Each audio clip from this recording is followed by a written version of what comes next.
চোখেরই পলকে তুমি হতে পারো লাশ, চিরতরে বন্ধ হবে তোমারি নিঃশ্বাস।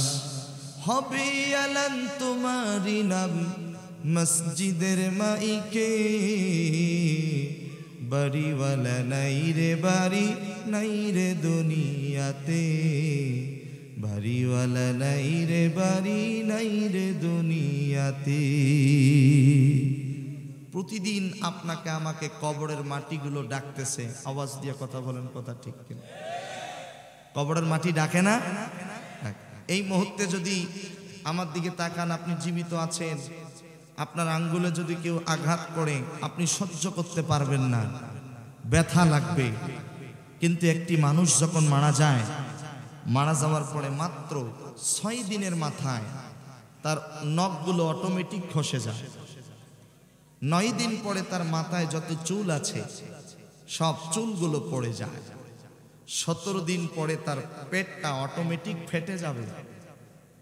60 দিন পরে তার শরীরে কোনো গোশত থাকবে না, কবরের মধ্যে কঙ্কালটা পড়ে রবে।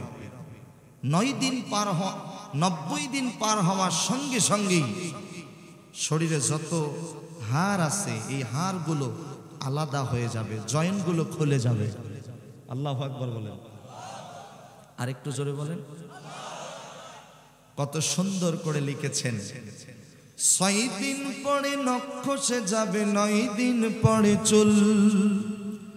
কবর গাহির সামান নিতে কইরো না কেউ ভুল, কবর জায়গা ভালো নয়, আমল দিয়ে কবর গৃহ সাজিয়ে নিতে হয়, আমল দিয়ে কবর গৃহ সাজিয়ে নিতে হয়। 17 দিনে পেট ফেটে শেষ পোকার খাদ্য হবে, 60 দিন পরে গোশত থাকবে না, কঙ্কাল পড়ে রবে। 90 দিনে হাড়গুলি সব, 90 দিনে হাড়গুলি সব আলাদা হয়ে রয়, কবর জায়গা ভালো নয়, আমল দিয়ে কবর গৃহ সাজিয়ে নিতে হয়, আমল দিয়ে কবর গৃহ সাজিয়ে নিতে হয়। আওয়াজ দিয়ে কথা বলেন। মাহফিলে আসছি, দিলটা নরম করে দিয়ে কথাগুলো শুনবো। এখনকার মাহফিলে আসলেই তো শুধু হাসিনা কি করছে, কথা কয় না, হাসিনা কি করছে এটা তো আমাদের সবার জানা আছে। আবু জেহেল যা করছে, ফেরাউন যা করছে, নব্য আবু জেহেল ফেরাউন তাই করছে। আবু জেহেল ফেরাউন তারাও ধ্বংস হয়েছে, নব্য ফেরাউনও ধ্বংস হয়েছে। আগামীতে যারাও নব্য আবু জেহেলের মতো চরিত্র গঠন করবে তাদেরও ধ্বংস অনিবার্য। আওয়াজ দিয়ে কথা বলেন, কথা ঠিক কিনা? আসতে বলবেন না, জোরে বলেন। আল্লাহ সাথ দেন কিন্তু ছেড়ে দেয়। আসেন দলাদলি আর না করি, এক হয়ে যাই। সময় যেহেতু এসেছে, সুযোগ যেহেতু এসেছে, বাংলাদেশের মানুষের একটাই বক্তব্য, সবাইকে দেখলাম, এবার আমরা আল্লাহর কোরআন সংসদে দেখতে চাই। ঠিক কিনা বলেন? শান্তি এত সহজেই সম্ভব নয়। আল্লাহর কোরআন যতক্ষণ পর্যন্ত বাস্তবায়ন হবে, জোরে বলেন না কেন, হবে হবে না।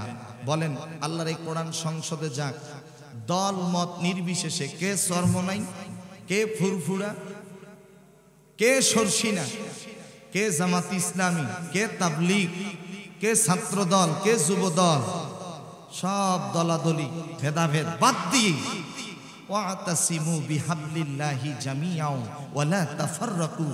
আসেন, আমাদের কোরআন একটা, আমাদের রব একজন, তাইফ একটা, কাবাঘর একটা, মদিনা একটা। আমরা কি সবাই এক হতে পারি না? একটু জোরে বলেন, পারি না? আমাদের প্রভু এক, নবীর উম্মত, জীবন বিধান এক, ওই শিবানী কোরআন। তবে কেন এক নও হে মুসলমান, এক হও করিয়া আহ্বান। জোরে বলেন না আমিন। আরেকটু জোরে বলেন না। বাইতুল্লাহ এক, মদিনা শরীফ এক, উহুদ পাহাড় এক, বদরের মাঠ এক। একটা তো জীবন আর মরণ তো একবার, সকলের তরে আছে একই স্থান। তবে কেন এক নও হে মুসলমান, এক হও করিয়া আহ্বান। জোরে বলেন ইনশাআল্লাহ। আমরা যদি আগামীতে এক হতে পারি, পূর্ব দিকে সূর্যটা যেমন সত্য, পশ্চিম দিকে সূর্য অস্ত যা যেমন সত্য, আসমান সত্য, জমিন সত্য, কোরআন সত্য, হাদিস সত্য, ওয়াল্লাহি বিল্লাহি তাল্লাহি, আল্লাহর নামের কসম করে বলি, শুধু বাংলাদেশ নয়, গোটা পৃথিবীতে আল্লাহর কোরআনের আইন বাস্তবায়ন হবেই হবে। এটা তার থেকে অতি উত্তম সত্য কথা। জোরে বলেন আল্লাহু আকবার। শুধু বাংলাদেশ নয়, গোটা পৃথিবীতে কোরআনের আইন বাস্তবায়ন হোক। জবান খুলে বলেন চাই কি চাই না? আসতে বলবেন, জোরে বলেন চাই কি চাই না? আমার ভাইয়ের আসতে বলা যাবে না, কারণ আমরা সবাই চাই। না চাইলেও গোটা পৃথিবীতে কোরআনের আইন বাস্তবায়ন হবে। আল্লাহর কোরআন আমার হাতের মধ্যে, আল্লাহর কোরআন হাতে নিয়ে বলছি, আগামী পৃথিবী মুসলমানের পৃথিবী, আগামী পৃথিবী কোরআনওয়ালাদের পৃথিবী, আগামী পৃথিবীর নেতৃত্ব দিবে আমাদের মতো টুপিওয়ালা দাড়িওয়ালারা। গোটা পৃথিবীতে কোরআনের রাজ কায়েম হোক, চাই কি চাই না? কারা কারা চান দুইটা হাত তুলে আল্লাহর দরবারে দেখায় দেন।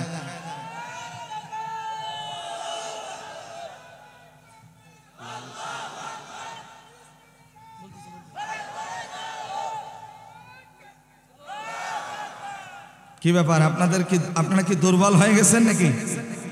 হক কথা বলার দরকার আছে না নাই? কথা বলেন, আছে না নাই? তুমি মেসোয়াক করার ফজিলত তো জানো, খাওয়ার শেষে মিষ্টি মুখের হাদিসটাও মানো। শুধু হক কথাটা উচ্চ স্বরে বলতে পারো না, অন্যায় দেখে বারুদ হয়ে জ্বলতে পারো না। কেমন মুসলমান তুমি একটু ভাবো না, কেমন তোমার ঈমান একটু বলো না। তুমি যে কালিমার দাওয়াত দিলে বুকেতে নাই তুলে, দেখো সেই কালিমার দাওয়াত দিয়ে কত জোনাস জেলে। তুমি যে কোরআনের ওয়াজ করলে হাদিয়া তোহফা মেলে, দেখো সেই কোরআনের ব্যাখ্যা লিখে কেউ ফাঁসিতে ঝোলে। তুমি দুনিয়ার মোহে জীবনের মায়া ছাড়তে পারো না, খোদা রাহে প্রাণ বিলিয়ে দিতে জানো না। কেমন মুসলমান তুমি একটু ভাবো না, কেমন তোমার ঈমান একটু বলো না। ঠিক আছে তো? তাহলে আমি আপনাদের কাছ থেকে জানতে চাই, দিনাজপুর কাহারোলের মুসলমান কোরআনের হক কথা হবে তো ইনশাল্লাহ? জোরে বলেন, হবে তো ইনশাল্লাহ? অমাকারু অমাকারাল্লাহ, মাশাআল্লাহ, আল্লাহু খায়রুল মাকিরিন। এই তো আপনাদের আয়াত মুখস্থ, কি ওয়াজ করব বলেন না সুবহানাল্লাহ। কাফের মুশরিকরাও ষড়যন্ত্র করে, আর আমার আল্লাহও ষড়যন্ত্র করে। আমার আল্লাহর ষড়যন্ত্র উত্তম ষড়যন্ত্র, জোরে বলেন আল্লাহু আকবার। কাফের মুশরিকরা ষড়যন্ত্র করে, আর আমার আল্লাহ পাক কৌশল অবলম্বন করে ইসলামওয়ালা কোরআনওয়ালাদেরকে যুগে যুগে বিজয় দান করে। আরেকটু জোরে বলবেন না সুবহানাল্লাহ। আমাদের বিজয় নিশ্চিত, বলেন ইনশা। এখন বলতে পারেন হুজুর দলিল কি, প্রমাণ কি? আসেন, ইমাম মাহাদি আসার উপযুক্ত সময় হয়ে গেছে, ঈসা পয়গম্বর আসার উপযুক্ত সময় হয়ে গেছে। ইমাম মাহাদি আসবেন, ঈসা পয়গম্বর আসবেন, গোটা পৃথিবীতে কোরআনের দাওয়াত ছড়িয়ে দিবেন। ফিলিস্তিনের দিকে তাকায় দেখেন যে ফিলিস্তিনের মুসলমানদেরকে অন্যায়ভাবে ইসরায়েল নামক রাষ্ট্র, ইহুদি রাষ্ট্র মুসলমানদেরকে নির্যাতন জুলুম করে দুনিয়ার থেকে বিদায় করে দিচ্ছে। ওই ইহুদিগুলো পালানোর জন্য কোনো রাস্তা খুঁজে পাবে না, গাছের আড়ালে গিয়ে লুকাবে। গাছ পর্যন্ত সেই দিন বলবে আমার পিছনে একটা ইহুদি লুকায় আছে, ওরে ধরো এবং মারো। জোরে বলেন আল্লাহু আকবার। ওরে ধরো এবং মারো, গাছ পর্যন্ত সাক্ষী দিবে। আওয়াজ দিয়ে জোরে বলেন আল্লাহু আকবার। ইসলামের বিজয় সুনিশ্চিত, বলেন ইনশাআল্লাহ। জোরে বলেন ইনশাআল্লাহ। কোন একদিন এদেশের আকাশে কালিমার পতাকা দুলবে, সেদিন সবাই খোদাই বিধান পে দুঃখ বেদনা ভুলবে। সেদিন আর রবে না হাহাকার, অন্যায় জুলুম অবিচার, থাকবে না অনাচার দুর্নীতি কদাচার, সকলেই শান্তিতে থাকবে। সেদিন সবাই আল্লাহরই বিধান পে দুঃখ বেদনা ভুলবে। একাকী নিরমণি নির্জন পথে যাবে, কোন জন কটু কথা কবে না। কোনো দিন পথে ঘাটে সম্পদের মোহে খুনার রাহাজানি হবে না। সেই দিন আর নয় বেশি দূরে, আর কিছু পথ গেলে মিলবে। সেদিন সবাই আল্লাহরই বিধান পে দুঃখ বেদনা ভুলবি। অশান্তির কোপানলে মরিস না ধুকে ধুকে, আয় তোরা দিকে দিকে ছুটে আয়। যতদিন পিছে রবে ততদিন দূরে রবে, যতদিন দূরে রবে ততদিন পিছে রবে। শান্তি আসিতে এই দুনিয়ায় আল্লাহর আইন ছাড়া, কোরআনের আইন ছাড়া অন্য কিছুতে আর শান্তি ফিরে না আসবে। সেদিন সবাই আল্লাহরই বিধান পে দুঃখ বেদনা ভুলবে। কোনো একদিন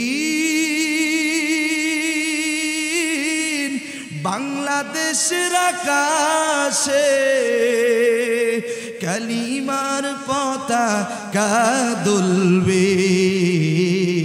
সেই দিন আর নয় বেশি দূরে, আর কিছু পথ গেলে মিলবে, আর কিছু পথ গেলে মিলবে। একটু জোরে বলেন আমিন। আর একটু জোরে বলেন। আমি আপনাদের সামনে আজকে একেবারে একটা সুপরিচিত সূরা তেলাওয়াত করেছি। যদি আপনারা চালাক মানুষ, আমি জানি আপনারা জ্ঞানী মানুষ, কাহারুলের মুসলমান, ইসলাম প্রিয় মুসলমান, কোরআন প্রিয় মুসলমান। পবিত্র কোরআন আল কারিমে মোট 114টি সূরা আছে। তন্মধ্যে 112 নম্বর সূরা, সূরাটির নাম হলো সূরা ইখলাস। জোরে বলেন তো কি নাম?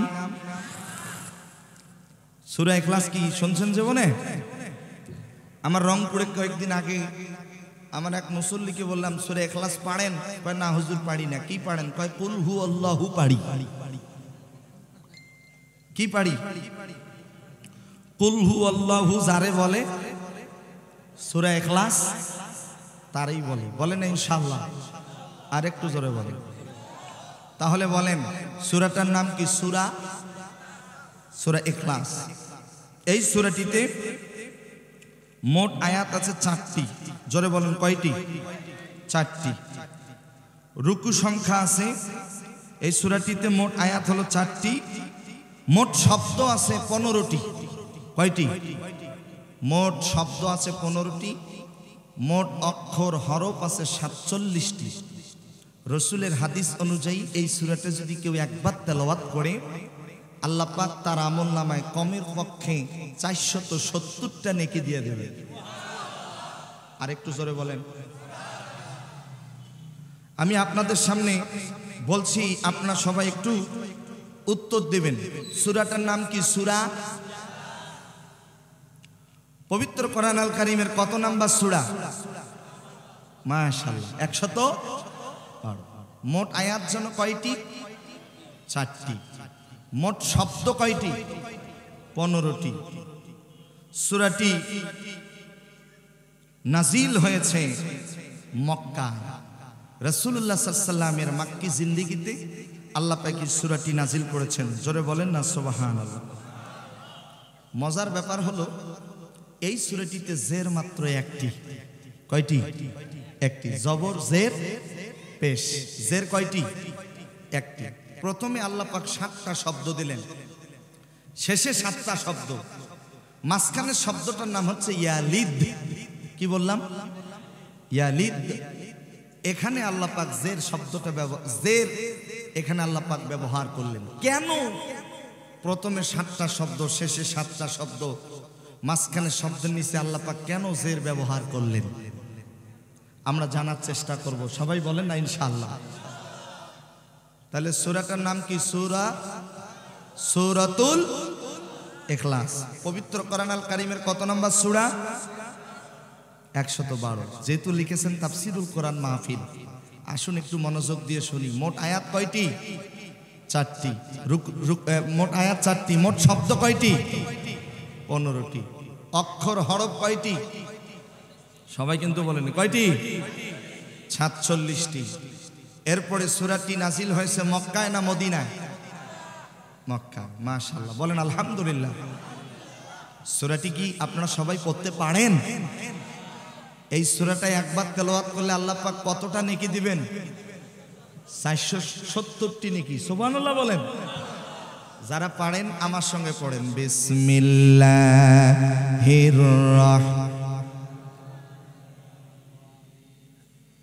কুল হুয়াল্লাহু আহাদ আল্লাহুস সামাদ লাম ইয়ালিদ ওয়া লাম ইউলাদ ওয়া লাম ইয়াকুল লাহু কুফুয়ান আহাদ। বলেন আল্লাহু আকবার। আল্লাহ তাআলা বলেন কুল হুয়াল্লাহু আহাদ, আল্লাহ এক, আল্লাহ অদ্বিতীয়। আল্লাহুস সামাদ, তিনি কারো প্রতি মুখাপেক্ষী নন। গোটা পৃথিবীর প্রাণীগুলো হলো আল্লাহর দিকে মুখাপেক্ষী।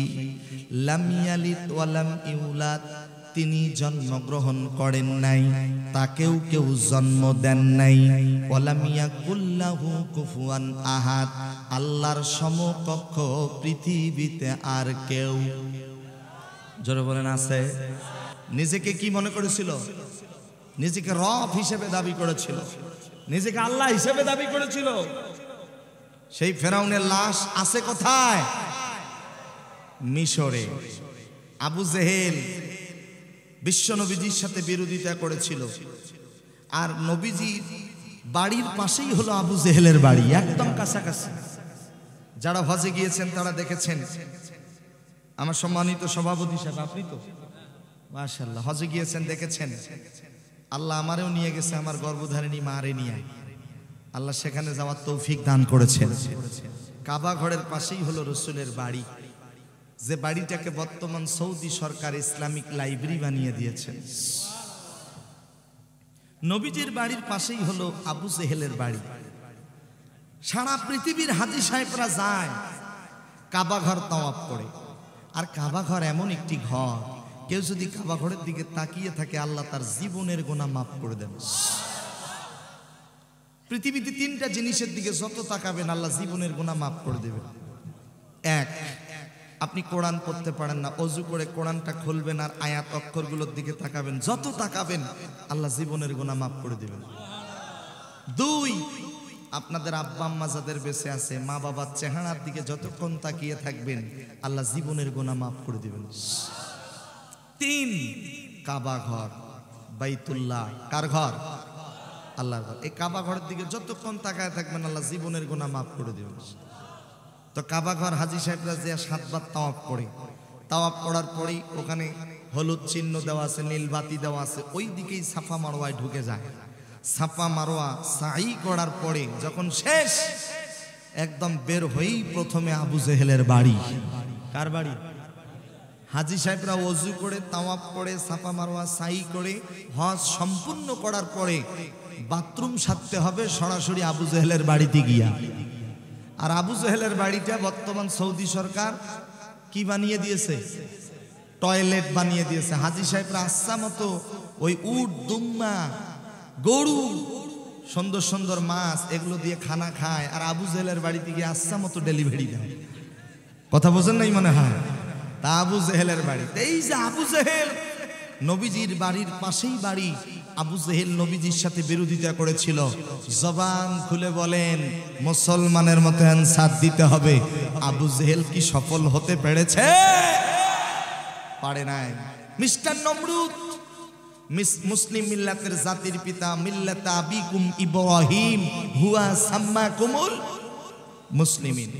মুসলিম মিল্লাতের জাতির পিতা ইব্রাহিম আলাইহিস সালামকে আগুনের কুণ্ডে নিক্ষেপ করলো। ফেরেশতারা এসে বলতেছে, ও আল্লাহর পয়গম্বর, আপনি যদি আমাদেরকে একটু বলেন তাহলে আমরা আপনাকে সহযোগিতা করব, আপনাকে এখান থেকে ছাড়িয়ে নিয়ে যাব। ইব্রাহিম পয়গম্বর ডাক দেয়া বলেন, ও আল্লাহর ফেরেশতারা, আল্লাহর এই জমিনে আল্লাহর দ্বীনের দাওয়াত দিতে গিয়ে মিস্টার নমরুদ বিশাল বড় অগ্নিকুণ্ড তৈরি করে আমাকে এখানে রেখেছে। আমি তোমাদের কাছে কোনো সাহায্য চাই না, আমার আল্লাহ আমাকে সাহায্য করবে। আরেকটু জোরে বলবেন আল্লাহু আকবার। এই কথা বলার সাথে সাথে আল্লাহ রাব্বুল আলামিন আগুনকে অর্ডার দিয়ে দিলেন, আগুনকে হুকুম দিয়ে দিলেন, কুল্লা ইয়া নারু কুনি বারদাও ওয়া সালামান আলা ইব্রাহিম। আরেকটু জোরে বলেন আল্লাহু আকবার। এক একটা অক্ষর তেলাওয়াত করলে 10টা করে নেকি দিবেন কে? আমি যতবার তেলাওয়াত করব, আমার তেলাওয়াত শেষে আপনারা যদি আল্লাহু আকবার বলে আল্লাহকে খুশি করতে পারেন, এই জান্নাতের বাগানের উসিলায় আল্লাহ পাক আমাদের সকলের আমলনামায় সম পরিমাণ সওয়াব দিয়ে দিবেন। আরেকটু জোরে বলেন আল্লাহু আকবার। আমি যখন ইশারা করব তখন কি বলবেন? আল্লাহু আকবার বললে চোখে ঘুম আসবে না, মনোযোগ থাকবে, আল্লাহ জীবনের গুনাহ মাফ করে দেবেন। এই দেখেন, আলিফ লাম লাম হা, আল্লাহু, কি বললাম? আল্লাহু। এই 4টে অক্ষর তেলাওয়াত করলেও আল্লাহ পাক আপনার আমলনামায় কমের পক্ষে 40টা নেকি দিয়ে দেবে। আরেকটু জোরে বলেন না সুবহানাল্লাহ। মিস্টার নমরুদ ইব্রাহিম আলাইহিস সালামকে আগুনের কুণ্ডের মধ্যে ফেলে দিয়েছে। জবান খুলে বলেন তো, ইব্রাহিম পয়গম্বরকে যিনি হেফাজত করেছেন তিনি কে? ইব্রাহিম পয়গম্বর কি নমরুদের কাছে মাথা নত করেছে? করে নাই। আপনার আমার নবীকে এত বেশি নির্যাতন জুলুম করেছে, এমন কি নবীজি যেখানে কোরআন তেলাওয়াত করতেছে, মুহাম্মদ যেখানে কোরআন তেলাওয়াত করে ওইখানে গিয়ে গন্ডগোল লাগায়া দাও, এই স্বভাবটা কার ছিল? আবু জেহেল। আল্লাহ পাক এই কথাটি পবিত্র কোরআন আল কারীমে রেকর্ড করেছেন। ওয়াকাল আল্লাযীনা কাফারু লা তাসমাউ লিহাযাল কুরআনি ওয়ালগাউ ফীহি লাআল্লাকুম তাগলিবুন। আবু জেহেল কোরআন প্রচারে বিরোধিতা করেছে, কোরআনের প্রচারে গিয়া গন্ডগোল করেছে, হই হট্টগোল করেছে। আজও যারা বাংলাদেশের জমিনে কোরআনের মাহফিলে বাধা দেয়, তবে বাধা দেওয়ার মতো কিন্তু বড় যে শক্তিটা ছিল সেই শক্তি তো শেষ। কিন্তু আবু জেহেল গেছে, নব্য আবু জেহেলও গেছে, নব্য নমরুদ ফেরাউন গেছে, কিন্তু নব্য ফেরাউন আবু জেহেলের উত্তরসূরিরা কিন্তু এখনো আপনার আমার পাশে আছে। ঠিক কিনা বলেন? গতকালকে এক জায়গায় মাহফিল বন্ধ করে দেওয়া হয়েছে, একটাই কারণ, পোস্টারে নাম দেওয়া হয়নি। কি দেওয়া হয় নাই? পোস্টারে নাম নাই, প্যান্ডেল তৈরি, ভাইরাল হয়ে গিয়েছে। কোন জেলা যেন একেবারে সোশ্যাল মিডিয়ায় ভাইরাল হয়ে গিয়েছে। এখনো কোরআনের মাহফিলে বাধা দেওয়া হচ্ছে। তবে স্পষ্ট ভাষায় দিনাজপুরের ভাইদেরকে বলতে চাই, কোরআনের মাহফিলে এসে যারা বাধা দিবে, এতদিন যা কষ্ট করছে, এখন বাধা দিতে আসলে জীবন নিয়ে আর বাড়িতে ফেরার সময় পাবে না।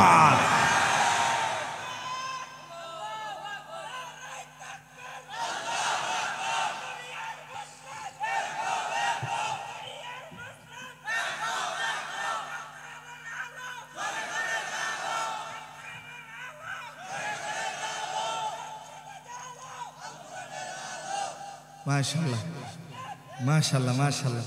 যুবক মানুষ দেখছেন, আল্লাহ পাক প্রত্যেকটা যুবককে খালিদ বিন ওয়ালিদের কাতারে কবুল করুন। আর একটু জোরে বলেন।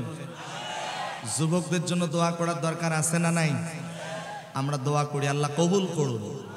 পৃথিবীতে কেউ স্থায়ী হয় না, হোক না সে ফেরাউন কিবা নমরুদ, কেউ ভবে চিরকাল রয় না, কেউ ভবে চিরকাল রয় না। নীলাদাজ আছে থাকবে, চিরদিন সত্যকে ডাকবে, ডেকে ডেকে বলে যাবে দিন রাত, কেউ যেন ফেরাউন হয় না, কেউ যেন নমরুদ হয় না, কেউ যেন আবু জেহেল হয় না। কথা বলে না কেন? বিস্তার নমরুদ আগুনের কুণ্ডে নিক্ষেপ করলো। আমার কথা বুঝে থাকলে জবান খুলে বলেন, ইব্রাহিম সাল্লামকে হেফাজত করেছেন তিনি কে? ইব্রাহিম সাল্লাম বাতিলের কাছে মাথা নত করে নাই। শুধু কি তাই, বিশ্ব নবীজির কলিজার টুকরা নাতি ইমাম হুসাইন রাদিয়াল্লাহু তাআলা আনহু ইসলামের পক্ষে, তাওহীদের পক্ষে কথা বলার কারণে ইমাম হুসাইনের কল্লা কেটে আলাদা করে দিয়েছে। ইমাম হুসাইন বাতিলের কাছে মাথা নত করে নেই। বিশ্ব নবীজির প্রিয় সাহাবী হযরতে আমির হামজা ইসলামের পক্ষে, তাওহীদের পক্ষে কথা বলার কারণে হযরতে আমির হামজার কলিজাটা চিড়ে চিড়ে বের করে ফেলে দিয়েছিল। এরপর হযরত আমির হামজা বাতিলের কাছে মাথা নত করে। মদিনা থেকে যখন উহুদের প্রান্তরে গেলাম, উহুদের ময়দানে যাওয়ার পরে মনে হচ্ছে এখনো সাহাবীদের রক্তের গন্ধ নাকে চলে আসে। আল্লাহ তাআলা বলেন, ওয়ালা তাকুলু লিমান ইউকতালু ফি সাবিলিল্লাহি আমওয়াত বাল আহইয়াউ ওয়ালাকিন লা তাশউরুন। আল্লাহর পথে যারা জীবন দেয় তারা মরে না, তারা মরার পরেও জীবিত থাকে। একটু জোরে বলেন আল্লাহু আকবার। আমার প্রিয় ভাইয়েরা, দিনাজপুর কাহারুলের মুসলমানদের কাছ থেকে জানতে চাই, যুবক ভাইয়েরা, তরুণ ভাইয়েরা, আপনাদের কাছ থেকে স্পষ্ট ভাষায় বলতে চাই, শুনতে চাই, ইব্রাহিম আলাইহিস সালাতু ওয়াস সালামের মতো যদি আগুনের কুণ্ডে নিক্ষেপ করে দেয়, ইমাম হুসাইনের মতো যদি কল্লা কেটে আলাদা করে দেয়, হযরতে আমির হামজার মতো যদি কলিজাটা বের করে নেয়, বিশ্ব নবীর দান মুবারক শহীদ হয়েছে, প্রয়োজন হলে আর একটা বার কাপনের কাপড় মাথায় নিয়ে দলমত নির্বিশেষে আল্লাহর জমিনে আল্লাহর স্লোগান দেব, যতক্ষণ পর্যন্ত আল্লাহর জমিনে কোরআনের আইন বাস্তবায়ন হবে না। বলেন ইনশাআল্লাহ। আর একটু জোরে বলেন ইনশাআল্লাহ। এক হওয়ার দরকার আছে না নাই? আমার কথা যদি বুঝে থাকেন জবান খুলে বলেন কোন সূরা তেলাওয়াত করি? সূরাটার নাম কি? সূরাতুল পবিত্র কোরআন আল কারীমের কত নাম্বার সূরা? মোট আয়াত কয়টি? মোট শব্দ কয়টি? মাশাআল্লাহ। মোট অক্ষর হরফ কয়টি? সূরাটি নাজিল হয়েছে মক্কায় না মদিনায়? আল্লাহ নবী রাহমাতুল লিল আলামিন তিনি মসজিদে নববীতে বসে আছেন, এমন তো অবস্থায় জিবরিল আমিন নবীজির কাছে আসছে। সুবহানাল্লাহ বলবেন না? আরেকটু জোরে বলেন। জিবরিল আমিন নবীজির কাছে আসছে, ঠিক ওই মুহূর্তে আমার দিকে তাকান।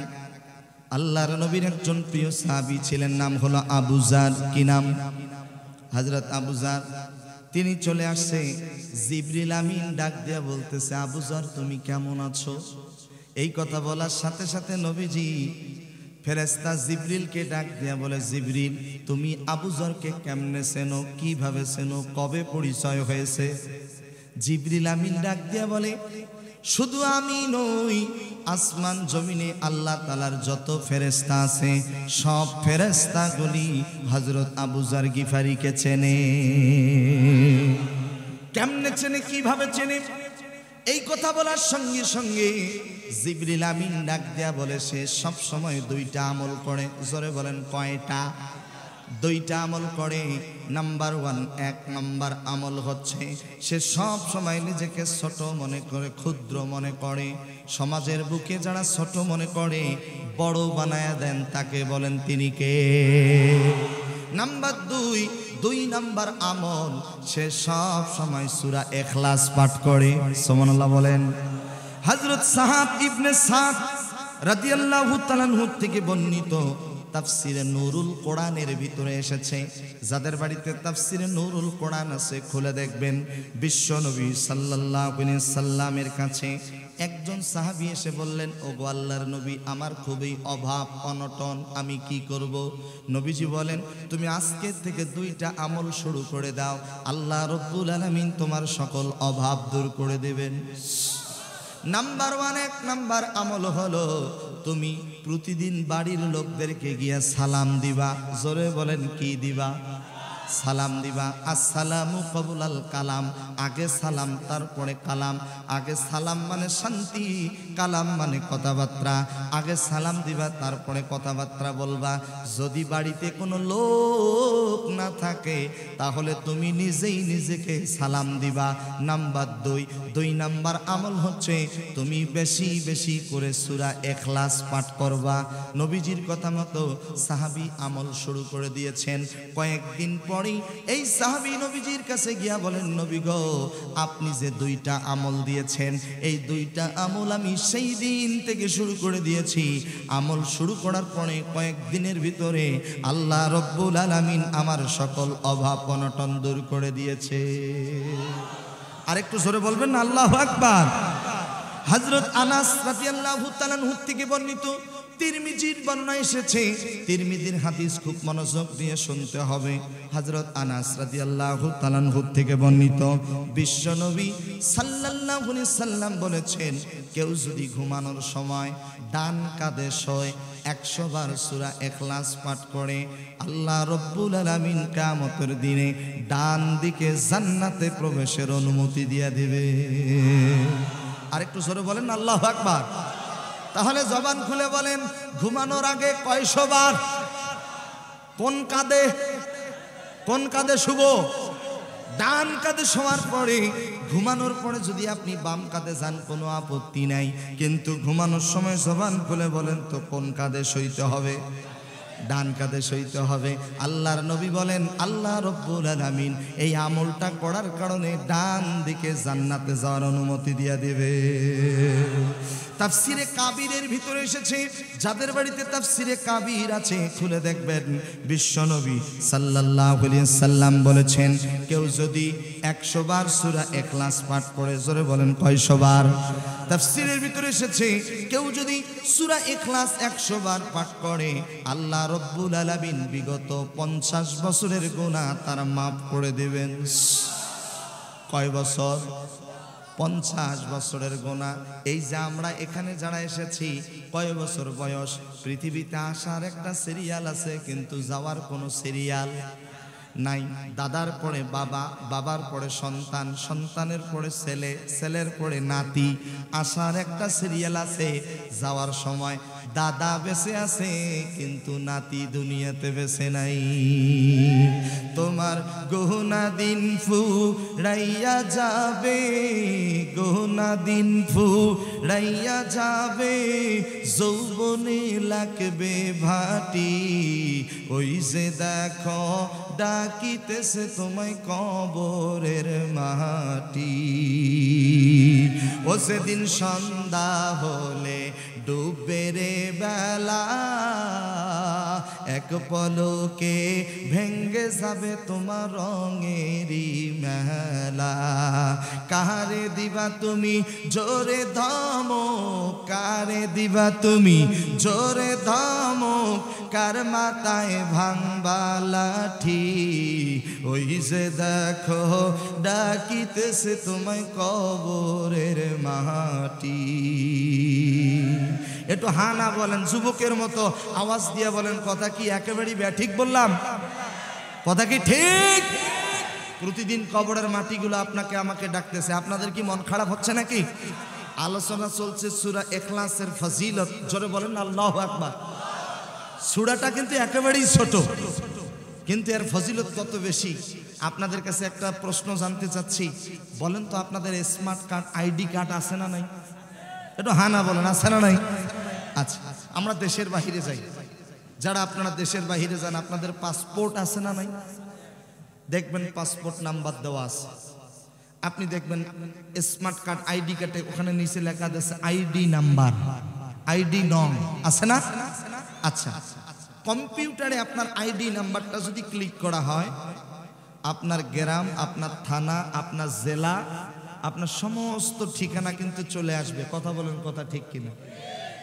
আল্লাহ তাআলার স্মার্ট কার্ড, আইডি কার্ড হচ্ছে পবিত্র কোরআন আল কারীমের সূরা ইখলাস। জোরে বলেন আল্লাহু আকবার। আরেকটু জোরে বলেন।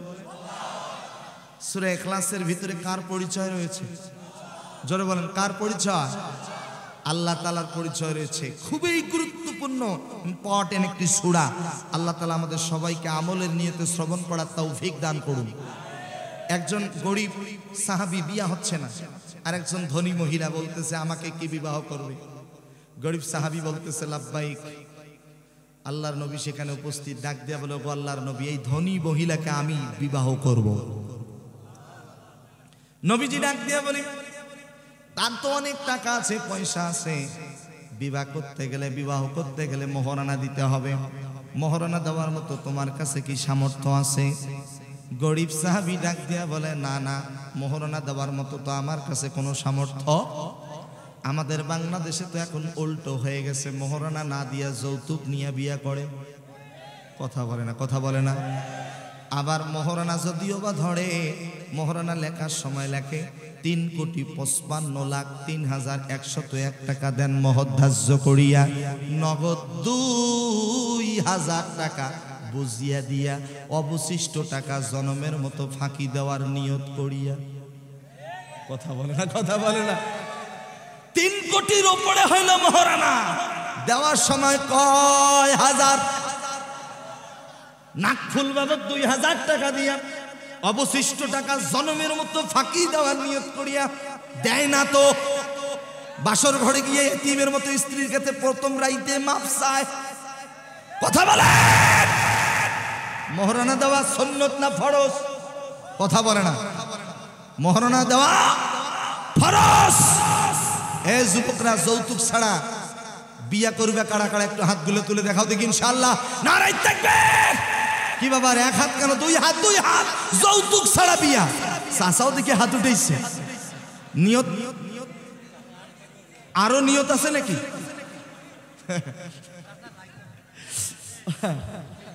আচ্ছা, হইল হইল হইল হইল। মাসনা ওয়া সুলাসা ওয়া রুবা, মাসনা সুলাসা রুবা, 4টা বিয়ে করা যায়। জোরে বলেন না সুবহানাল্লাহ। আরেকটু জোরে বলেন আল্লাহু আকবার। তবে ভাই যে হাত উঠাইছে, উনি বিয়ে না করলে ওনার সন্তান নাতিপুতিদেরকে যৌতুক নিতেও দিবে না, দিতেও দিবে না। ঠিক কিনা বলেন? এবার খুশি হয়েছি। আমি তো মন বুঝতেছি, উনি ভাবলো যে হাত তুলে আমি আবার অপরাধ করে ফেললাম নাকি, তালে হাত উঠাই ফেলছি। আল্লাহ তাআলা হেফাজত করুন, জোরে বলুন আমিন। আমার কথা যদি বুঝে থাকেন কাহারলের মুসলমানেরা জবান খুলে বলেন তো, মোহরানা দেওয়া সুন্নত না ফরজ? আরো জোরে বলেন। এবার বলেন তো, যৌতুক নেওয়া সুন্নত ফরজ না নফল? হ্যাঁ, একটাও না। তাহলে বুঝে গেল ইমাম সাহেব যদি ভুল করে পেছন দিক থেকে লোকমা দেওয়ার দরকার আছে না নাই? দেখবেন ইমাম সাহেব নামাজ পড়াচ্ছে, আলহামদুলিল্লাহি রাব্বিল আলামিন মালিকি ইয়াউমিদ্দিন। মাশাআল্লাহ, একজন বলছে আল্লাহু আকবার, ও বুঝে নিছে। জোরে বলেন না আল্লাহু আকবার। যখন আলহামদুলিল্লাহি রাব্বিল আলামিন পড়ছি, তারপরে কি হবে? আর রহমানুর রহিম কি আমি বলছি? বলি নেই। কি বলছি? মালিক ইয়াউমিদ্দিন। মাঝখানে একটা আয়াত এড়িয়ে গেছি, পেছন দিক থেকে আমার লোকমা দিছে, হুজুর, খতিব, ইমাম, বক্তা, মুফাসসির, মুহাদ্দিস, আলেম সাহেব, আপনি নামাজ পড়াচ্ছেন, আয়াত এড়িয়ে গেছেন, লোকমা দিতে হবে। তাহলে ইমাম সাহেব, মুফতি সাহেব যদি ভুল করে পেছন দিক থেকে যদি লোকমা দেওয়া জায়েজ হয়, আমাদের সমাজের নেতা, চেয়ারম্যান, মেম্বার, মন্ত্রী, প্রধানমন্ত্রী তারা যদি ভুল করে পেছন দিক থেকে জনগণদের লোকমা দেওয়ার দরকার আছে না? আর এই লোকমা দিতে গেলেই তো সমস্যা। কথা বলে না। তবে মৌলবি ছাড়া কোনো গতি আছে নাকি? নাই। বলেন আলহামদুলিল্লাহ। আরেকটু জোরে বলেন আল্লাহু আকবার। আমার কথা যদি বুঝে থাকেন জবান খুলে বলেন, তাহলে যৌতুক নেওয়া হালাল না হারাম? মাশাআল্লাহ। যুবকরা, আল্লাহর রাস্তায় আল্লাহ সন্তুষ্টির জন্য আজকের মাহফিলটা সফল হবে। কারা কারা যৌতুক বিহীন বিয়া করবা, হাতগুলো তুলে দেখাও। কারা কারা? মাশাআল্লাহ। কি হাত তুলতে ভয় লাগতেছে নাকি? মাশাআল্লাহ। যৌতুক বিহীন বিবাহ করবে, তোমরা আমার সাথে যোগাযোগ করবা, প্রয়োজনের রংপুরে বিয়া দেব। বলেন ইনশাআল্লাহ। এরকম জামাই তো আমরাও চাই। বলেন ইনশাআল্লাহ। আমার ভাইয়েরা খুব মনোযোগ, হাসানোর জন্য বলছি না, বুঝানোর জন্য বলছি। আপনাদের মনে আছে কিনা, ধনী মহিলা, গরিব সাহাবী নবীজিকে ডাক দিয়া বলে, ও গল্লার নবী, আমি ওনারে বিয়া করব। ধনী মহিলা ডাক দিয়া বলে, শোনেন, আপনি যদি আমাকে বিবাহ করতে চান, টাকা পয়সা, বাড়ি গাড়ি, জায়গা জমি কিছুই দেওয়া লাগবে না। শর্ত হচ্ছে দুইটা। এই দুইটা শর্ত যদি পালন করতে পারেন, তাহলে আমি আপনারে বিবাহ করতে রাজি। এটাই বিবাহের মোহরানা হবে। নাম্বার 1, 1 নাম্বার শর্ত হলো প্রতিদিন আপনাকে 1 খতম কোরআন তেলাওয়াত করতে হবে। সাহাবী সঙ্গে সঙ্গে ডান হাত তুলে বলতেছে, লাব্বাইক ইয়া রাসূলুল্লাহ, আমি ওনার শর্তে রাজি, আমি প্রতিদিন 1 খতম কোরআন তেলাওয়াত করব। সুবহানাল্লাহ বলেন। মহিলা 2 নাম্বার শর্ত দিয়েছে, প্রতিদিন বেশি বেশি করে বছরের ভিতরে প্রতিদিন, প্রায় প্রতিদিন আপনাকে নফল রোজা রাখতে হবে। নফল রোজা যদি রাখতে পারেন, তাহলে আপনাকে বিবাহ করব। সাহাবী বলতেছে, লাব্বাইক, আমি বেশি বেশি করে নফল রোজা রাখবো। বিবাহ হয়ে গেল। বিবাহের কিছুদিন পরে এই মহিলা নবীজির কাছে অভিযোগ দায়ের করলেন। পেছনে কথা বলে কে? মাহফিল শুনতে আসছে না গন্ডগোল লাগার জন্য আসছে? আচ্ছা বলেন, পেছনে কথা হবে না সামনে হবে? তাহলে পেছনে অফ হওয়ার দরকার আছে না নাই? আল্লাহ তুমি হেফাজত করো। এই দেখেন অ্যাকশন শুরু হয়েছে না, আলহামদুলিল্লাহ। এই দেখেন অটোমেটিক অফ হয়ে যাবে। ও বলতে গেলে হামরা খারাপ, রংপুরিয়া কথা বাবা, এখানে আসি শিখলাম হামরা খারাপ, হামরা তোমরা। এই কথা দক্ষিণ অঞ্চলে গিয়ে বললে হাসে যে মুই ভাত খাসুম। কথা বোঝেন নাই বাহে? আচ্ছা, মাশাআল্লাহ। বাবাজি, আল্লাহ তাআলা বাবাজির নেক হায়াত দান করুন। আর একটু জোরে বলেন আল্লাহুম্মা আমিন। তোমার কাছে শাসক সমাপনী বক্তব্য দিনাজপুরের দুই একটা ভাষাও শিখি যাবো। হ্যাঁ বলেন ইনশাআল্লাহ, জোরে বলেন না ইনশাআল্লাহ। আল্লাহ তাআলা কবুল করুন। ভাই পেছনে কথা বলবেন না। তবে আপনাদের কি মন খারাপ হচ্ছে? আলোচনা চলবে, মনোযোগ আছে? কতক্ষণ চলবে? সারা রাত। ইমান আছে? কত রাত কত দিকে চলে গেছে। আজকে রাতটা না হয় কোরআনের জন্য দিয়েই দিলাম। কি রাজি আছেন? কারা কারা তুই হাত তুলে দেখায় দাও। নারে তাকবীর, নারে তাকবীর। আমিও কিন্তু হাত তুলিনি, সভাপতিও হাত তোলেনি। আপনারা সারা রাত থাকেন, আমরা ঠিক 12টায় মোনাজাত করে দিয়ে বাড়িতে যাই।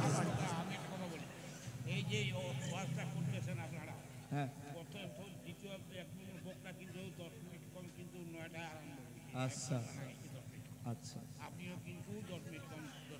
আচ্ছা, কতক্ষণ চলিবে? সভাপতি সাহেব বলতেছে কতক্ষণ চলিবে। আমরা 12টা পার করবো না ইনশাআল্লাহ। 12টায় মোনাজাত। জি জি, নাকি আরো চলবে?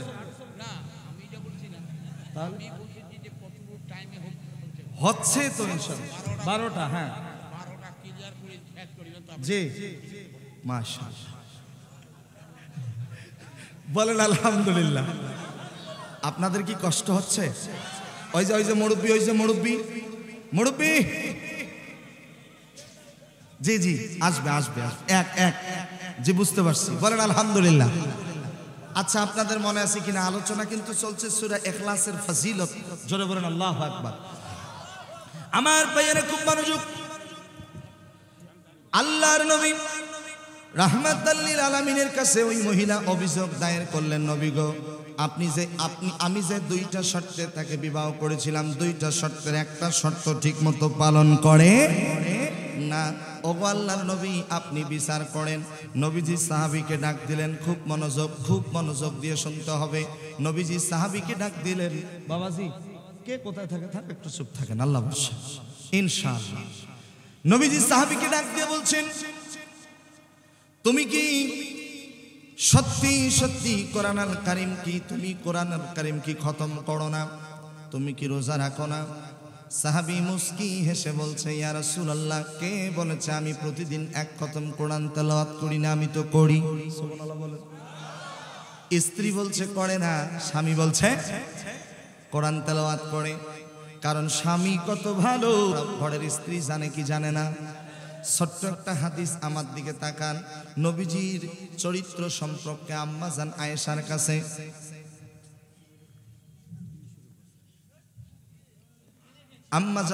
কাছে এসে বলতেছে নবীজির চরিত্র কেমন। আল্লাহ পাক রব্বুল আলামিন পবিত্র কোরআনুল কারীমে নবীজির ব্যাপারে সার্টিফিকেট দিয়েছেন, ওয়া ইন্নাকা লাআলা খুলুকিন আযীম। আরেকটু জোরে বলবেন আল্লাহু আকবার। পৃথিবীতে যত নবী রাসূল পয়গম্বর এসেছে, কোন নবীর ব্যাপারে আল্লাহ পাক কোরআনুল কারীমের চরিত্রের ব্যাপারে সার্টিফিকেট দেয় নাই, শুধুমাত্র কেবলমাত্র আপনার আমার নবী ব্যতীত। সুবহানাল্লাহ বলেন। আম্মা জান আয়েশা বলতেছে নবীর চরিত্র কোরআনে যা আছে বাস্তবে তা আছে। নবীর চরিত্র ঘরের ভিতরেও যা, ঘরের বাহিরেও তা। আরেকটু জোরে বলেন। সেই রসুল হচ্ছে আমাদের আদর্শ, ওই নবীজি হচ্ছে আমাদের মডেল। আল্লাহর নবী সাহাবীদের সাথে কত সুন্দর আচরণ করেছেন বাপজানেরা, খুব প্লিজ মনোযোগ দিয়ে শুনতে হবে। নবীজি সাহাবীদের সাথে উত্তম আচরণ করেছেন। নবীজি সাহাবীদেরকে নিয়ে একসাথে খেজুর খায়। জোরে বলেন কি খায়? খেজুর খাচ্ছে। নবীজির পাশে বসেছে হযরত আলী রাদিয়াল্লাহু তাআলা আনহু। নবীজি খেজুর খায়, আটিগুলো বিচিগুলো নবীজির সামনে না রেখে হযরত আলীর পালার মধ্যে রাখে। খেজুর খাওয়া কিছুক্ষণ পরে শেষ। সবার সামনে অল্প অল্প বেশি আটি, হযরত আলীর সামনে ডাবল আটি বেশি, কারণ নবীজির সামনে কোনো আটি বেশি নেই, নবীজি হযরত আলীর সামনে রেখেছে। খেজুর খাওয়া শেষে নবীজি সাহাবীদেরকে ডাক দেয়া বলে, সাহাবীরা দেখো দেখো, আল্লাহ আমার একটা জামাই দিছে, খাদক জামাই, খালি খায় আর খায়, সবার সামনে অল্প বেশি, আর আমার জামাই আলীর সামনে ডাবল বেশি, ডাবল আটি। এই কথা বলার সাথে সাথে হযরত আলী ডাক দেয়া বলে, নবী গো, আমি তো এতক্ষণ থেকে খেজুর খেয়েছি, আটিগুলো সামনে রেখেছি, আপনি তো আমার থেকেও বড় খাদক, আপনি এতক্ষণ থেকে খেজুর খেয়েছেন, একটা আটি বেশিও আপনার সামনে নাই, আপনি বেশি আটি সহ খেয়েছেন। সুবহানাল্লাহ বলেন না। নবীজি সাহাবীদের সাথে কত সুন্দর রসিকতা করেছেন। নবীজির 11 জন স্ত্রী ছিল, 2 জন দাসী ছিল। জোরে বলেন না আল্লাহু আকবার। নবীজির স্ত্রীদের মাঝে একদিন ঝগড়া লাগছে। কি নিয়ে ঝগড়া জানেন? আপনারা তো ভাবলেন তেল সাবান কাপড় চোপড় এগুলো নিয়ে মনে হয়, না, নবীজির স্ত্রীদের মাঝে ঝগড়া লাগছে। খুব মনোযোগ। নবীজির স্ত্রী আম্মা জান আয়েশা বলে, নবীজি আমাকে সব থেকে বেশি ভালোবাসে। উম্মে সালামা বলে, না, নবীজি আমারে সব থেকে বেশি ভালোবাসে। গন্ডগোল লেগেছে। ঠিক ওই মুহূর্তে নবীজি বাড়িতে চলে আসছে। নবীজিকে ডাক দেয়া বলে, নবী গো, আপনি আপনার কোন স্ত্রীকে বেশি ভালোবাসেন? অ্যানসার দেন, উত্তর দেন। নবীজি ডাক দেয়া বলে, শোনো, আমি আমার কোন স্ত্রীকে বেশি ভালোবাসি এই অ্যানসার আমি এখন দেব না। উদউ ইলা সাবিলি রাব্বিকা বিল হিকমা। নবীজি হিকমত অবলম্বন করে বললেন, আমি আগামীকাল সকালবেলা এই অ্যানসার দেব, উত্তর দেব। এই কথা বলে নবীজি সেখান থেকে চলে গেলেন। রাত যখন গভীর হয়ে গেছে, নবীজি একটা খেজুরের পোটলা, খেজুরের ব্যাগ হাতের মধ্যে নিয়েছে। প্রত্যেকটা স্ত্রীর ঘরে গেছে, 2টা করে খেজুর দিয়েছে, ওয়াদা নিয়েছে, কারো কথা যেন কাউকে না বলে। নবীজি প্রত্যেকটা স্ত্রীর ঘরে গিয়ে 2টা করে খেজুর দিয়ে ওয়াদা নিয়েছে, কেউ যেন কাউকে না বলে 2টা খেজুর দিয়েছে। পরদিন সকাল হয়ে গেছে, নবীজির স্ত্রীগণ উপস্থিত। নবীজির দিকে সবাই তাকায় আছে, একজন অপরের দিকে তাকায়, না জানি নবীজি কোন স্ত্রীর কথা বলে। নবীজি ডাক দিয়ে বলে, ও আমার স্ত্রীগণ শোনো, টেনশন করিও না, চিন্তা করিও না, গতকাল রাত্রে আমি যার ঘরে গিয়া 2টা খেজুর দিয়েছি, আমি তার সব থেকে বেশি ভালোবাসি। আরেকটু জোরে বলেন না সুবহানাল্লাহ। নবীজির স্ত্রীগণ, এই যে দেখেন, সবাই মাথা নিচু করে মুস্কি মুস্কি হাসায়, মুস্কি মুস্কি হাসে, একজন অপরের দিকে তাকায় আর হাসে, কারো কথা কাউকে বলে। কারণ নবীজি সবাইকে কয়টা করে খেজুর দিয়েছে? 2টা করে খেজুর দিয়েছে। জোরে বলেন না আল্লাহু আকবার। ওই যে সাহাবী মনে আছে কিনা, সাহাবী ডাক দিয়ে বলে, নবী গো, আপনি তো মসজিদে নববীর মধ্যে বলেছেন, আমার কোন গুনাহগার উম্মত যদি প্রতিদিন 3 বার সূরা ইখলাস পাঠ করে, 1 খতম কোরআন তেলাওয়াতের সব আল্লাহ পাক তার আমলনামায় দিয়ে দেয়। আরেকটু জোরে বলেন আল্লাহু আকবার। নবীজি এই অ্যানসার শোনার সাথে সাথে মুস্কি হেসে দিলেন, কিছুই বললেন না। এবার চলে গেলেন দ্বিতীয় প্রশ্ন, তুমি তো বলেছিলা বেশি বেশি করে নফল রোজা রাখবা, রাখো না কেন? সাহাবী ডাক দিয়া বলে, কে বলেছে রোজা রাখে নাই? আমার স্ত্রী এখানে সাক্ষী আছে, প্রমাণ আছে, আমার স্ত্রীকে শুনে দেখেন। ওগো আল্লাহর নবী, আপনি তো বলেছেন আমার কোনো উম্মত যদি ফরজ রোজা দেয়, রমজান মাসে রোজা দেয় এবং শাওয়াল মাসের 6টি রোজা রাখে, 1 বছর রোজা রাখার সব আল্লাহ পাক তার আমলনামায় দিয়ে দেয়। আরেকটু জোরে বলেন। আমার স্ত্রীর কাছ থেকে শুনে দেখেন, আমি রমজান মাসের প্রত্যেকটা ফরজ রোজা আদায় করেছি, এমনকি শাওয়াল মাসের 6টি রোজা দিয়েছি। এই কথা শোনার সাথে সাথে নবী আমার মুস্কি একটা হেসে দিলেন। মহিলার দিকে ডাক দেয়া বললেন, বোন, টেনশন করিও না, চিন্তা করিও না, তোমার স্বামী যেভাবে আমল করতেছে তারে সেইভাবে আমল করতে দাও। একটু জোরে বলেন না আল্লাহু আকবার। আমার ভাইরা, যদি জানা থাকে জবান খুলে বলেন তো সূরাটির নাম সূরাতুল ইখলাস। সূরা ইখলাসের নাম শুধু সূরা ইখলাস নয়, অনেকগুলো নাম আছে। তন্মধ্যে 3টা প্রসিদ্ধ নাম বলবো। 1 নম্বরে হলো তাওহীদ। একত্ববাদের কথা বলা হয়েছে। 2 নম্বরে হলো মারেফা, আল্লাহ পাকের পরিচয় তুলে ধরা হয়েছে। 3 নম্বরে হলো সমাদ, সমাদ শব্দের অর্থ হলো অমুখাপেক্ষী, গোটা পৃথিবীর প্রাণীগুলো হলো আল্লাহর দিকে মুখাপেক্ষী। সমাদ শব্দের আরো 3টা অর্থ আছে, খুব মনোযোগ। 1 নম্বরে যার কোনো ভয় নাই, জবান খুলে বলেন তো যার কোনো ভয় নাই তার নাম কি? বলেন না আল্লাহ।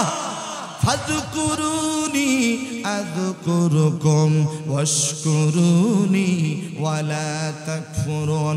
আল্লাহ বলেন বান্দারে তুমি আমাকে স্মরণ করো, তোমার ডাকে সাড়া দেব। আমরা আল্লাহকে ডাকবো একবার, আর আমার আল্লাহ আমাদের ডাকে সাড়া দিবে বারবার। তোমাকে ডাকি যদি একবার আল্লাহ, আমাকে কাছে টানো বারবার। যদি পথ ভুলে যাই আমাকে দিও ঠাই, যদি পথ ভুলে যাই আমাকে দিও ঠাই। দিশা দিও এইটুকু আবদার আল্লাহ, আমাদের কাছে টানো বারবার। তোমাকে ডাকি যদি একবার আল্লাহ, আমাদের কাছে টানো বারবার। আমিন বলেন, আরেকটু জোরে বলেন আমিন। তাহলে সমাজ শব্দের 1 নম্বর অর্থ, জবান খুলে বলেন তো যার কোনো ভয় নেই তিনি কে? আরো জোরে বলেন। 2 নম্বর অর্থ, যিনি পানাহার করেন না, গোটা পৃথিবীর প্রাণীগুলোকে পানাহার করান। 3 নম্বর সমাজ শব্দের অর্থ হলো, যিনি কর্ম সম্পর্কে একেবারেই ত্রুটিমুক্ত, যার সৃষ্টি একেবারেই ত্রুটিমুক্ত। যেমন একটা এক্সাম্পল দেবো, একটা উদাহরণ দেবো। মানুষের শরীর, আমাদের শরীর মাথা থেকে পা পর্যন্ত আশ্চর্য হয়ে যাবেন। এই দেখেন হাতের 5টা আঙ্গুল, এই আঙ্গুলটার নাম হলো বৃদ্ধ। কি আঙ্গুল? বৃদ্ধ আঙ্গুল, বৃদ্ধা আঙ্গুল, অনেকেই বলে বুড়ি আঙ্গুল। এই যে বৃদ্ধা আঙ্গুলের 1 ইঞ্চি জায়গার ভিতরে মেডিকেল সায়েন্স বলেছেন, এই 1 ইঞ্চি জায়গার ভিতরে আল্লাহ রব্বুল আলামিন প্রত্যেকের 1 ইঞ্চি জায়গার ভিতরে আলাদা আলাদা 157টা রেখা তৈরি করে দিয়েছেন। আরেকটু জোরে বলেন। কেউ যদি কলম দিয়ে সিগনেচার দেয়, কেউ যদি স্বাক্ষর দেয়, এই স্বাক্ষরটা এমন ট্যালেন্ট ছাত্র আছে নকল করতে পারে, হুবহু তাই স্বাক্ষর দিতে পারবে। কিন্তু টিপসইটা এমন একটা সই আল্লাহ তাআলার পক্ষ থেকে।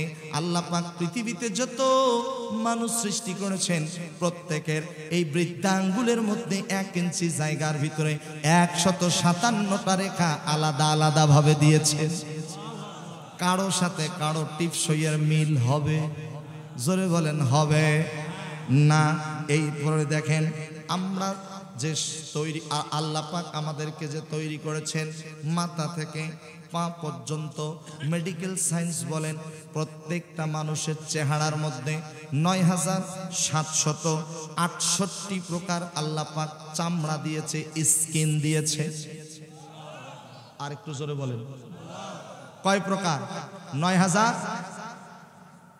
আল্লাহু আকবার, ৯৭৬৮ প্রকার স্কিন, চামড়া। এই দেখেন মাথার মধ্যে চামড়া একরকম, কপালেরটা একরকম, চোখের পাতারটা আর একরকম নরম, গরম পানি সহ্য করতে পারবে না। এরপরে নাকের ওপরের চামড়া একরকম, নাকের ভিতরের চামড়া এরকম, ঠোঁটের চামড়া এরকম, হাতের চামড়া একরকম। কথা কন না কেন?